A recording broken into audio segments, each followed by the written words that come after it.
This boat and I grew up together. My grandfather launched her in April of 1976, just a few months after I was born. Some of my earliest memories are here: birthdays with classmates, snorkeling in Catalina with my cousins, Christmas parades with tons of family, searching out whales and dolphins with my grandparents. She's been part of my story for as long as I've been alive. This is the story of bringing our family boat back home, back to Southern California, back to the ocean where, at least according to me, she belongs. This boat was launched in San Pedro and lived in Southern California Marina for the first 15 years of her life. Then, for decades, she lived far from the ocean, first in Lake Mead, and later in the Sacramento Delta, and then eventually the Sacramento River. Safe, yes, but I always felt like she was just a bit out of place in the fresh water. By the time it became clear that I might take over the boat, she hadn't even been started in a few years. There was a lot of family love for this boat, but navigating the often fast-moving waters of the Sacramento River and the narrow harbor dock slips was proving a bit too much. And despite my hesitation, I worried about the cost, the maintenance work, and whether I was even the right person for the job. It felt like it needed to be done, because this wasn't just about saving a boat. It was about bringing her back to the ocean, back to Southern California, and starting a whole new chapter of adventures for our family. Before we even left Sacramento, there was a whole month of work and waiting before we could set this trip in motion. Back in July, I brought in a surveyor to inspect the boat. He was tough. He stomped around, measured everything, checked the hull, the systems, and finally essentially said, "This boat's built to last. The hull is solid. She can handle the ocean." That was the first sign that we might actually pull this off. The surveyor recommended a local mechanic, someone with experience on these old boats. He couldn't make it right away, so the plan was for him to come back in a few weeks, and that delay ended up giving me a lot of time to clean, organize, and really rediscover the boat. It was full of nostalgia. Old fishing gear, old oil and fuel filters, even my grandfather's 8-track tapes. I found freeze-dried food that must have been decades old, wires for a heater I didn't know existed under the bed, rifle bullets in multiple places, and tools in every corner. It was like exploring a time capsule while cleaning out a garage. While I was there, my mom came by in the evenings, sometimes just to help, sometimes just to sit and have dinner. My sister and her son came by one afternoon to help me get the old dinghy completely falling apart off the back deck. At night, I slept in the same cabin my grandparents used to stay in. It was strange and familiar at the same time, like I was getting to know the boat all over again. Finally, the mechanic showed up, who quickly agreed to also be the driver to help me navigate this boat to Southern California. We started the engines. I'd already tested them once, so I knew they ran, but this was his first look. Everything sounded good until we went to move the boat. He turned the wheel and nothing. The steering wheel spun freely, no resistance at all. It was just dead. We filled hydraulic lines thinking maybe it was low on fluid. All the oil leaked straight into the bilge. That's when the mechanic found the problem. A broken grommet in the custom-built 50-year-old power steering system. The one thing keeping pressure in the lines. Without it, no power steering. Well, actually no steering at all. The mechanic didn't think we'd find a local place that carried a replacement grommet, but I wasn't willing to give up so easily. The next morning, I drove all over Sacramento, 6 or 7 stores, North Sacramento, West Sacramento. I was everywhere, before finally finding a machine shop with exactly the part we needed. Not only did they have the grommet, but they had the presses so they could put the whole steering assembly right back together there in the shop. Total lifesaver. By the time I got back to the boat, the mechanic was busy on another project. It just felt like delay after delay, and finally the next morning he came back, installed the part, and we had steering again. This gave us a chance to move the boat down to his marina to finish up the prep work, one step closer to finally getting this trip underway. By now the plan was simple. One night at the mechanic's marina, finish the prep work, fill up with fuel, and leave first thing the next morning. Bright and early. That was the plan. I got a new oil hose fabricated at a local industrial shop so we could fix a small leak. The mechanic was going to install it, top off the fuel, and then we'd be off at sunrise. Anyway, that was the hope. He also asked if I wanted an extra set of hands for the trip. Turns out his cousin was available to join us, another experienced boat mechanic / delivery guy, so I took them up on the offer. Now we had 3 people for this run, which sounded perfect to me. More help, more expertise, less stress. Well, morning came, and of course, nothing went as planned. We got a late start, finally left the dock around 10 a.m., filled up with 90 gallons of diesel, and then one of the engines refused to start, dead. Just like that, the trip stopped before it began. The mechanics got to work. Turned out the culprit was a 50-year-old solenoid on the fuel system. When you turn the key in the ignition, this little part opens up the fuel to let fuel into the engine. Ours had simply quit. No fuel, no working engine. Well, we scrambled to find a replacement part. We ended up talking with a mechanic familiar with these Lehman engines. When he saw photos of our setup, he shook his head and he asked, "Do you have to bleed those engines a lot?" We said, "All the time." He told us the solenoid's location was the problem. It was letting air back into the fuel lines every time you shut the engines off. His advice? Forget the solenoid. Shut the engines off manually right at the engine instead of with the key. He said, do that and you won't be bleeding them all the time. So we decided to bypass the whole thing. We got a new hose made at the same shop where it fixed the fuel line, this time running the fuel line straight to the engine with no solenoid at all. From now on, we'd stop the engines by pulling a little lever on the side of each one. By the time everything was fixed, it was 3 o'clock in the afternoon. The mechanics wanted to wait and leave early the next morning, but I was impatient. After weeks of delay, I was afraid if we didn't start moving, something else would break or change. I pushed for a late departure that day. And luckily, the mechanic's girlfriend knew somebody at the Pittsburg Marina. Turns out they could get us to dock late that night, so we had a place to stay. With that, the guy said, "Okay, let's do it." Finally, at 3 p.m., after weeks of prep delays and last-minute solenoid repair, we left the mechanics marina and started heading down the Sacramento River. Slowly, carefully. The river current carried us along at a comfortable pace. You can't go too fast on the Sacramento River anyway. You're passing other marinas, construction, boathouses, so you want to be respectful with your wake. It was cloudy but calm, and the water was smooth. Perfect conditions for our first day out. This was the first time I'd actually cruised on this boat since its days in Lake Mead almost 20 years earlier. The nostalgia was real. I couldn't help but think about my grandfather and grandmother and all the trips we'd taken, all the memories built up on this boat. As we passed through Sacramento, the views were great. Big old buildings, bridges, construction sites, houseboats. The river life was on full display.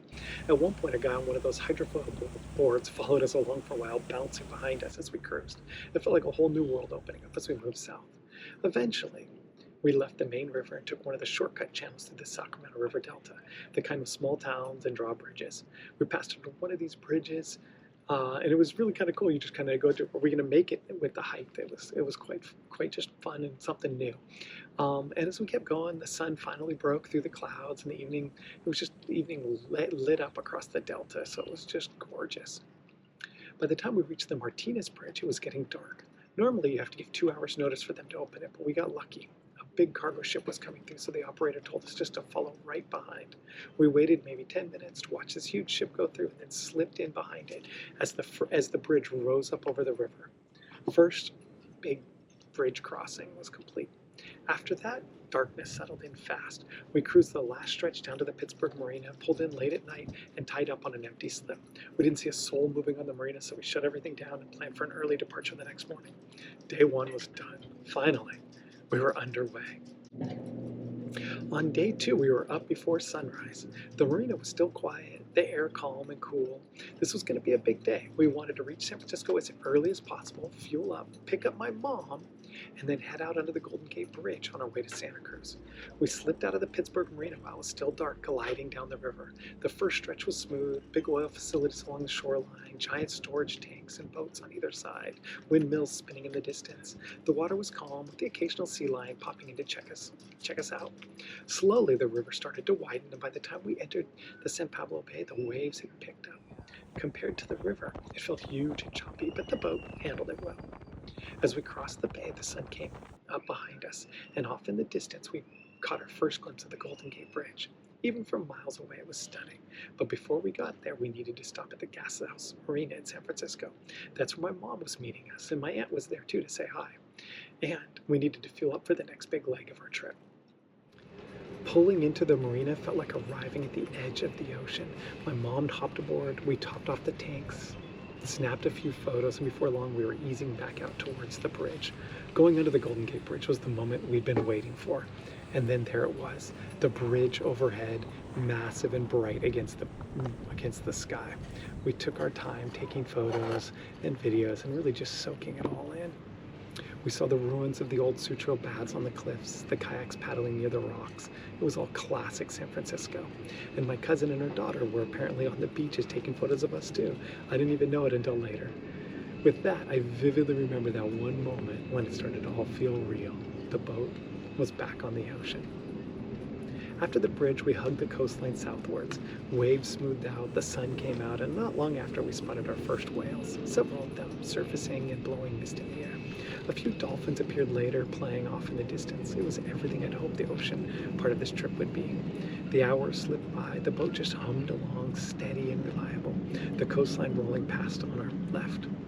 Late in the afternoon, we reached Natural Bridges State Beach in Santa Cruz, finally pulling into the Santa Cruz Harbor around 7:30 p.m. My sister and her boyfriend met us there along with my mom. We tied up near the fuel dock, had a great dinner at the restaurant overlooking the marina, and ended the night tired but happy after a long, amazing day on the water. Day 3 started at the fuel dock in Santa Cruz. They opened at 7:30, and since we had tied up practically next door, we just walked our boat right over to the fuel station and were their first customers that morning. By 7:45, we filled the tanks, checked the engines, and were underway into the Monterey Bay. It was a perfect morning. The ocean was calm, the sky was just starting to light up, the wildlife in the Monterey Bay came out to greet us, including some majestic whales, just a few blows off in the distance, and plenty of birds and sea lions all around us. It felt like the ocean was welcoming us back for another big day. We cruised past the Monterey coastline, hugging as we made our way south. The 2 mechanics on board were constantly checking things, engine temps, oil temps, packing glands, making sure everything was running perfectly. It gave me a lot of confidence just seeing them work through their routines while the boat kept humming along. Past Monterey, the coastline turns wild. Big Sur rises up out of the ocean, steep cliffs dropping straight into the water. There's not much development out there, no towns, no marinas, just raw California coastlines. A lighthouse here and there, a few bridges crossing deep valleys, but mostly it's just you, the ocean, and the mountains. We saw more whales, more dolphins, seabirds circling overhead. It was one of those days where the boat just finds its rhythm, engines humming in a steady 8 knot. No reason to speed up or slow down, just hour after hour of the Pacific sliding by. By late afternoon, we passed the Hearst Castle area, the only real sign of civilization on that stretch, and the sun started sinking lower behind us. The sky turned that deep California orange, lighting up the water as we made our final push towards Morro Bay. It was fully dark by the time we entered the harbor, around 8:45 p.m. We tied up at the Tidelands dock, even though there's a sign that says no overnight parking, no overnight staying here. But there was no one around to guide us somewhere more appropriate, and sure enough, in the morning, the harbor patrol stopped by, let us know how we could pay, and didn't seem to mind that we had crashed there that night. It had been a long day, nearly 13 hours on the water, but by now the boat felt like home. The engines never stopped, the boat never hurried, and the ocean just carried us south. Day 3 was in the books. Day 4 started slow. The fuel dock in Morro Bay was supposed to open at 8, but the whole morning just moved at a snail's pace, so I ended up walking a few blocks into town to buy some engine oil, and we waited for fuel, and we had to get some water for the tanks, but that turned into a hassle. Just nothing was working at that dock there. But by the time we topped off the fuel, got some water, checked the engines, it was already 9 o'clock, and we were leaving Morro Bay. That morning run was calm. Sea lions on the buoys, birds overhead, a few dolphins here and there. For hours, the day was smooth, easy, until, that is, in the afternoon, when we reached Point Conception.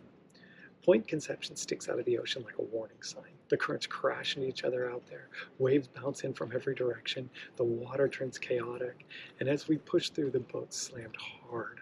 One huge thud that made all 3 of us jump. And then the steering wheel jammed. The mechanics driving couldn't turn it. Not all. The wheel was nearly locked and no one knew why. We thought our rudder must be jammed, and in the best case scenario, maybe we were wrapped in kelp. The mechanic wanted to pull into a tiny cove just past the point to dive under the boat, but I hesitated. Out there, there's nothing. There's no roads, no marinas, no help. If we pulled in and found a serious problem, we might be stuck for days. So we tried to work the wheel back and forth, and after about 20 tense minutes, it loosened just enough to steer, but the movement was really still jerky and stiff. The mechanics agreed we could keep going. It's the worst case, we'd steer into Santa Barbara using only the engines if it jammed again. Nobody loved the plan, but it did feel like our best option. The stress started to fade after about an hour. The steering improved a little, the water calmed down, and then the dolphins showed up. dozens of them riding right under the bow, leaping in the wake. It felt like they were guiding us into Santa Barbara. I dreamed for years about sitting on the deck there in the front rail with the dolphins racing just below my feet, and now it was happening. I'd held my phone in a death grip, half afraid I'd drop it if one surprised me, but mostly I just felt like a kid again. It really was incredible. As the sun began to set, as we moved along the Santa Barbara coastline, there were more dolphins, more birds, more signs of civilization as we passed the college and the beaches. The day ended the same way as the last two, pulling into the harbor after dark. We tied up near the harbor patrol station around 9:15 p.m. Nobody around to give us instructions again. DoorDash burritos showed up soon after. It wasn't glamorous, but it was a long, tense day on the water. Those burritos definitely hit the spot. Compared to the 10 to 14-hour days before it, we knew day 5 would be relatively easy. This last stretch would only take about 7 hours total, so there was no rush leaving Santa Barbara. The fuel dock opened at 7, but we made breakfast first, took our time, and finally just left before 8. The morning started gray and foggy, not thick, can't see fog, but a heavy overcast sky. We passed through the Channel Islands area, saw dolphins, even a few whales, and more than a few fishing boats, but otherwise the first part of the day felt quiet. After so many long, hard days, none of us minded. As we headed south, the coastline slowly changed. Industrial stretches around Santa Barbara gave way to bluffs and beaches, and then in Malibu near Point Dume, the sky finally opened up. It was a blue sky, sunlight, and after hours of gray, it was like someone flipped a switch. Suddenly, it felt like we were in Southern California again. Passing Malibu was surreal. We cruised past a pier where for 8 years I worked in an office that overlooked the ocean. Back then I never imagined I'd have this boat on the ocean, but it's happened, and it was happening, and it was awesome. From Malibu, we passed the Palisades, Santa Monica, and Venice. I could see the buildings near my house in the distance as we headed towards Marina del Rey. And when we finally saw the Marina del Rey harbor flag, we knew we were almost home. As we tied up at the Burton Chase docks in Marina del Rey around 4 p.m. and my family stepped onto the boat for the first time since it had returned to Southern California, I couldn't help but think about how many people had made this possible. My mom and her husband had spent years bringing the boat back to life after it left Lake Mead and moved to Sacramento. The two mechanics on this trip, their patience, their skill, their willingness to keep pushing forward even when things went seriously wrong, I couldn't have done it without them. Every time we had a setback, they found a way to keep us moving, and along the way they showed me how to safely navigate new marinas, check that critical systems are working properly, and park this beast of a boat. And, of course, my grandfather. He built this boat into what it is. You look at the design of the two decks, the fuel systems, the electronics, the water pump systems, and the many safety backups. This was a man who thought of everything. Everything on this boat carries his signature: reliable, redundant, safe.